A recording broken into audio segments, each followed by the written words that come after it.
ఆయనకి పత్రి వెయ్యాలా, పువ్వు వెయ్యాలా, ఇవేం ఉండవు. ఒకే ఒక్క నమస్కారం త్రికరణ శుద్ధిగా చేస్తే చాలు సుబ్రహ్మణ్యుడికి. అసలు ఒకచో నమస్కారం కూడా అక్కర్లేదు.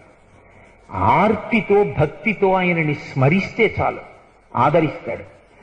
ఆదరించడం ఒకెత్తైతే పరిపూర్ణమైన జ్ఞానిగా తన వలన కించిత్ దోషం జరిగింది అని అనిపించింది అనుకోండి, నిజంగా అది ఆయన వేరొకరి యొక్క గర్వాన్ని పరిహరించడానికి చేసినప్పటికీ తన వలన పొరపాటు జరిగింది అనుకుంటే ప్రాయశ్చిత్త కర్మకి సిద్ధపడతాడు.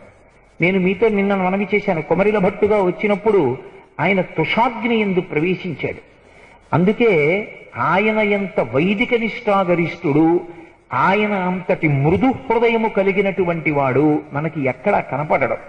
మీరు దేవతాస్వరూపాలు చూడండి, సాధారణంగా దేవతాస్వరూపాలన్నీ కూడా ఏదో ఒక రూపంతో ఉంటాయి. ఒక